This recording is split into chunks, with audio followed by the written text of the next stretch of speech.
कर्माबाई की खिचड़ी की कहानी। यह कहानी है भगवान कृष्ण की प्रिय भक्त कर्माबाई की। कर्माबाई बचपन से ही अपने पिता जीवनराम को कृष्ण भगवान की पूजा करते हुए देखती थी।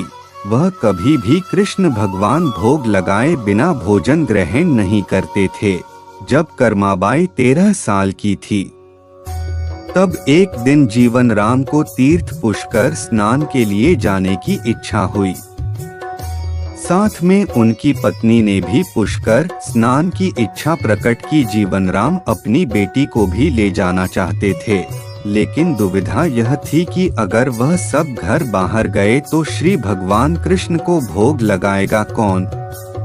तब जीवनराम ने इस नित्य कर्म की जिम्मेदारी कर्माबाई को सौंपी और कहा कि देखो बेटी कर्मा, सुबह भगवान कृष्ण को भोग लगाने के पश्चात ही तुम भोजन ग्रहण करना।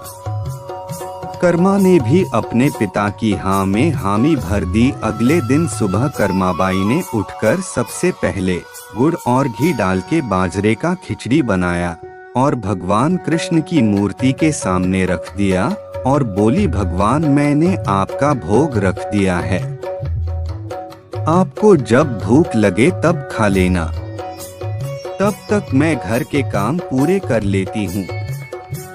इतना कहकर कर्मा अपने घर कामों में जुट गई। काम करते करते बीच बीच में आकर देखने पर जब कर्मा को ज्ञात हुआ कि भगवान ने अभी तक खिचड़ी नहीं खाया है, तब उसे संदेह हुआ कि शायद खिचड़ी में घी और गुड़ कम है, इसलिए भगवान कृष्ण भोजन ग्रहण नहीं कर रहे हैं। तभी कर्माबाई ने खिचड़ी में थोड़ा गुड़ और घी मिलाया और मूर्ति के सामने बैठ गई। वह बोली, भगवान मेरे पिताजी जब खिलाते हैं तब तो आप खा लेते हो, तो अब क्यों नहीं खा रहे? और अभी तो पिताजी बाहर गए हैं, उन्हें आने में बहुत दिन लगेंगे, तब तक आपको भोग लगाने की जिम्मेदारी मुझे दी गई है, इसलिए जब तक आप भोजन नहीं खाएंगे मैं भी कुछ नहीं खाऊंगी। इस तरह जिद पर अड़ी नन्ही कर्मा की प्यारी बातों से कृष्ण भगवान का सिंहासन डोल गया और फिर मूर्ति में से आवाज आई, बेटी कर्मा तुमने पर्दा तो किया ही नहीं, तो मैं भोजन कैसे ग्रहण करूं? तब कर्माबाई ने मूर्ति के आगे अपनी चुनरी का पर्दा किया और कुछ ही समय में कृष्ण मूर्ति के सामने रखी खिचड़ी की थाली खाली हो गई। अब कर्मा रोज सुबह सबसे पहले कृष्णा को बाजरे का खिचड़ी खिलाती और बाद में खुद भोजन ग्रहण करती। कुछ दिनों बाद घर लौटने पर कर्मा के माँ बाप भी कृष्ण की लीला देखकर दंग रह गए। इस तरह कर्माबाई ईश्वर कृष्ण की निस्सीम भक्त बन गई। अपने जीवन के अंतिम दिनों में कर्माबाई भगवान जगन्नाथ की नगरी जगन्नाथपुरी में एक कुटिया में बस गई थी। वहां पर एक दिन कर्माबाई की कुटिया के सामने एक तेजस्वी कांति वाला बालक आया और उसने कर्माबाई से कहा, मुझे भूख लगी है माँ, खाना दो। उस वक्त भी कर्मा अपने भगवान कान्हा को खिचड़ी का भोग लगा रही थी। कर्मा ने उस बालक को भी खिचड़ी खिलाया।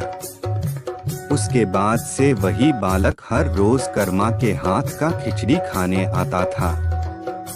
यह सिलसिला कई वर्षों तक चलता रहा।